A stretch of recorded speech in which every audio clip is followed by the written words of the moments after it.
আসসালামু আলাইকুম। আজকে একটা বিষয় নিয়ে কথা বলছি যে আওয়ামী লীগের প্রশ্নে বিএনপির বর্তমানের যে অবস্থান, এই অবস্থানের কারণ কি? আর সেটা নিয়ে আজকে সমকালের একটি লেখা আমি আপনাদের সম্মুখে পাঠ করছি এবং পর্যালোচনা করছি।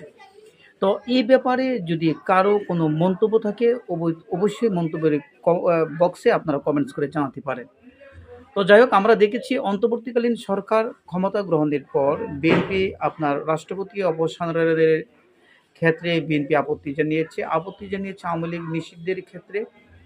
তো এই যে আপত্তি, এই আপত্তির কারণ কি, অর্থাৎ আওয়ামী লীগের প্রতি কিছু প্রীতি থাকার কারণ কি, সেটা নিয়ে দৈনিক সমকালের একটি লেখা কাজী জহিরুল ইসলাম রাজনীতি নিয়ে একটা লেখা লিখেছেন, যার আপনার ক্যাপশন অর্থাৎ হেডলাইন দিয়েছেন যে আওয়ামী লীগ প্রশ্নে বিএনপির বর্তমান অবস্থার কারণ কি। তো সেই নিউজটা এখন আপনাদের সম্মুখে পাঠ করছি এবং নিউজটা নিয়ে পর্যালোচনা করছি। আর আপনারা যারা এই নিউজের ব্যাপারে পক্ষে এবং বিপক্ষে কমেন্টস করতে পারেন যদি কোনো আপনাদের মন্তব্য থাকে।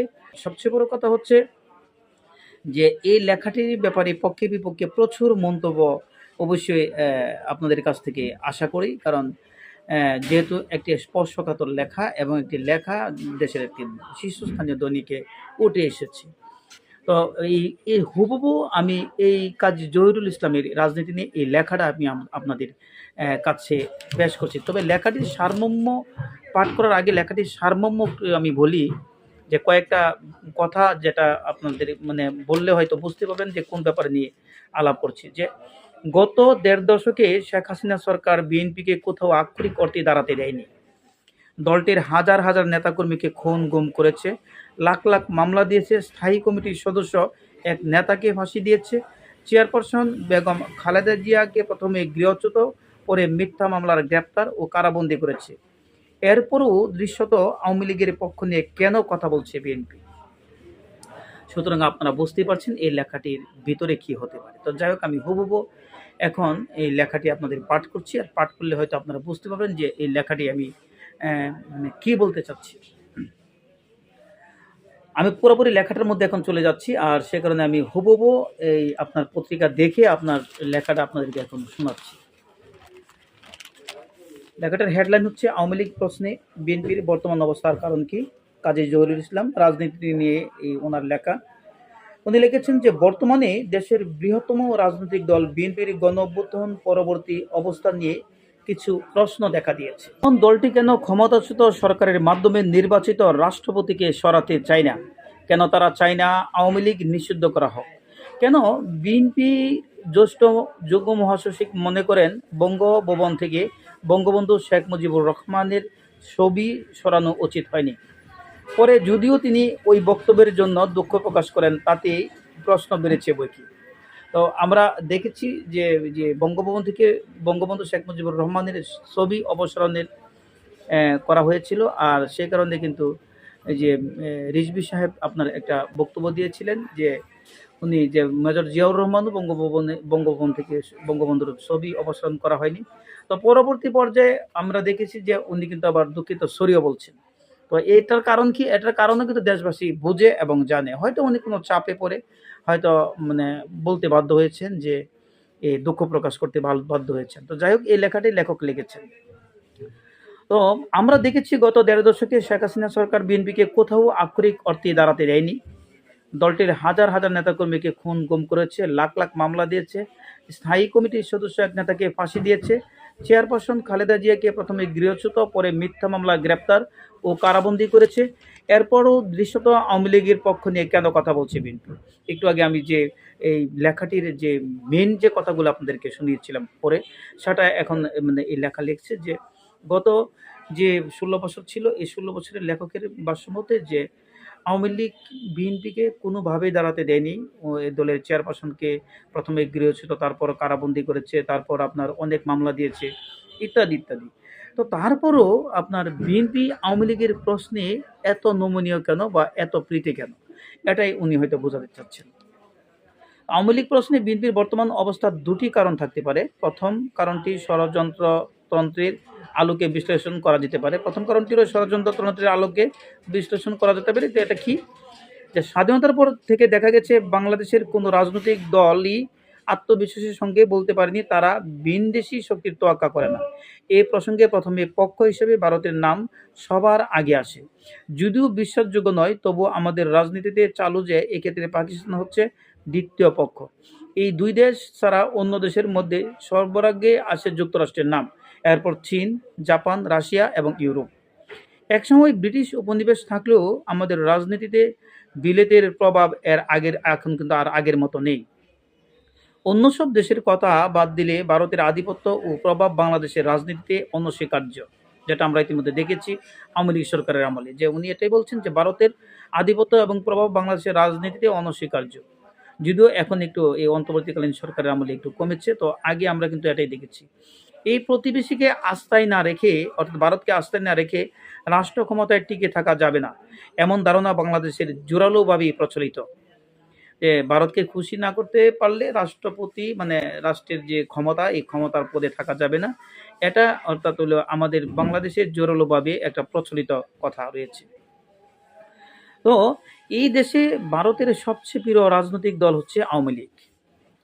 কেন জানে যে এমনকি বিএনপি সহ যেসব দল মুখে মুখে ভারত বিরোধী, তারাও কার্যক্ষেত্রে দেশটিকে চড়াতে চায় না।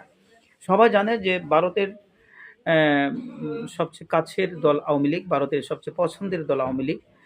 এটা কিন্তু সবাই জানে। তো মুখে মুখে অনেক দল, অনেক মানুষ ভারতের বিপক্ষে কথা বললেও আসলে কার্যক্ষেত্রে দেশটিকে চটাতে চায় না আসলে কেউ, ভারতকে চটাতে চায় না কেউ। ষড়যন্ত্র তথ্যটি হচ্ছে জুলাই অভ্যুত্থানের ক্ষমতাচ্যুত আওয়ামী লীগকে পুনর্বাসনে সব রকম চেষ্টাই করে যাচ্ছে ভারত। এটাকে এই লেখক ষড়যন্ত্র তত্ত্ব বলে অভিহিত করেছেন, যে জুলাই অভ্যুত্থানের ক্ষমতাচ্যুত আওয়ামী লীগকে পুনর্বাসনে সব রকম চেষ্টা ভারতে করছে লেখকের ভাষ্যমতে। একই সঙ্গে এই মুহূর্তে সবচেয়ে জনপ্রিয় রাজনৈতিক দল বিএনপিও নির্বাচন পর্যন্ত সব কোল রক্ষা করতে ভারতের সহযোগিতা চাইছে।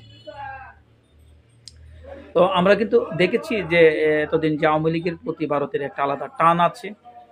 তো এবার অর্থাৎ ক্ষমতাচ্যুত আওয়ামী লীগকে হটিয়ে আওয়ামী লীগের প্রধানমন্ত্রী, আওয়ামী লীগের সভানেত্রী এবং সাবেক প্রধানমন্ত্রী শেখ হাসিনা, হ্যাঁ, যাকে ভারত আশ্রয় দিয়েছে, আপনারা জানেন উনি ভারতে আছেন।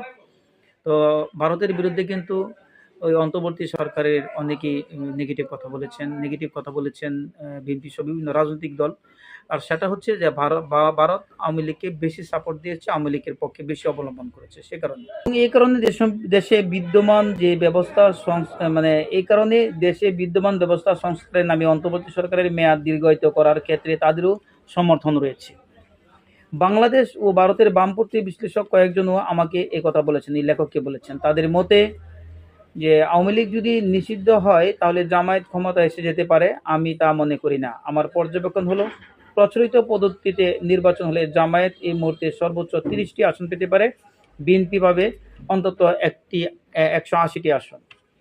যে ওনার মতে প্রচলিত যে পদ্ধতি, এই পদ্ধতিতে নির্বাচনে জামায়াত সর্বোচ্চ 30টি আসন পেতে পারে আর বিএনপি পাবে 180টি। জামায়াতের বইয়ে আওয়ামী লীগকে সমর্থন করার কোনো কারণ বিএনপির সামনে থাকা উচিত নয় লেখকের মতে। আমার মতে যে প্রত্যাশার মধ্য দিয়ে ছাত্রজনতার অভ্যুত্থান ঘটেছে সেই লক্ষ্যের দিকেই বাংলাদেশকে এগিয়ে নিতে বিএনপি সহযোগিতা করতে পারে। তবে বৃহত্তম রাজনৈতিক দল হিসেবে চোখ কান তো খোলা রাখতে হবে, যাতে কোথাও ভুল হলে ব্যাপারটা হান্নানের মতো আওয়াজ তুলতে পারে, আওয়াজ উডা বাংলাদেশ। লেখকের কথা এখানে শেষ। কাজী জহুরুল ইসলামের ভাষ্য আমি যেগুলি পাঠ করলাম। তো এই ব্যাপারে আসলে এই লেখকের কথা সর্বোপরি আমরা যেটা মনে করছি যে বেশ কিছু কারণ রয়েছে বিএনপির আওয়ামী লীগকে সমর্থন করার এবং আওয়ামী লীগের প্রতি অতিরিক্ত প্রীতি, ভালোবাসা, প্রেম দেখানোর ভিতরে। কারণ হচ্ছে তারা মনে করছে যে একটা কিংস পার্টি অন্তর্বর্তীকালীন সরকার এই ছাত্র সমাজকে নিয়ে গঠন করে নির্বাচনে তারা আসতে পারে এবং এই নির্বাচনের মানে তারা ক্ষমতা যেতে পারে। এক, আবার আরেকটা কথা তারা মনে করছে জামায়াত ইসলামও হয়তো ক্ষমতা যেতে পারে। তো যে রাষ্ট্রপতি অপসারণের করার ক্ষেত্রে যদি তারা সায় দেয়, বিএনপি যদি সায় দেয়, তাহলে তারা মনে করছেন যে এই অন্তর্বর্তীকালীন সরকার এবং ছাত্র জনতা যারা অভ্যুত্থানের নায়ক ছিলেন, তারা হয়তো পরবর্তী পর্যায়ে সেনাবাহিনীর প্রধানকেও ওই যে আপনার ক্ষমতা থেকে সরানোর চেষ্টা করতে পারে। এইসব কারণে আসলে বিএনপি সম্ভবত আওয়ামী লীগের প্রতি একটু ও টান, একটু প্রেম যাই বলেন আমরা দেখেছি। কারণ আমরা দেখেছি ইতিমধ্যে আওয়ামী লীগ, বিএনপি কিন্তু প্রত্যেকটা ক্ষেত্রে মোটামুটি একটু বিরোধিতা করেছে। যেমন রাষ্ট্রপতি অপসারণের ক্ষেত্রে ভালো বিরোধিতা করেছে। কারণ বিএনপির বিরোধিতার কারণেই বলা চলে যে রাষ্ট্রপতিকে অপসারণ করা হয় নাই। তারপর আপনার বঙ্গভবন থেকে বঙ্গবন্ধুর ছবি সরানোর ব্যাপারে বিএনপি কিন্তু রিজভী সাহেব কিন্তু কথা বলেছেন। তো এসব কারণে হয়তো এই লেখক এটা মনে করছেন। তো যাই হোক, আপনাদের আমি যা পাঠ করলাম এ ব্যাপারে এবং এই ক্যাপশন দেখে আপনাদের যা মনে হচ্ছে বা আপনারা যা ভালো মনে করেন আপনারা পক্ষে বিপক্ষে কমেন্টস করতে পারেন। ভালো থাকবেন সবাই। আমার এই ইউটিউব চ্যানেলটি নতুন, করে দিবেন।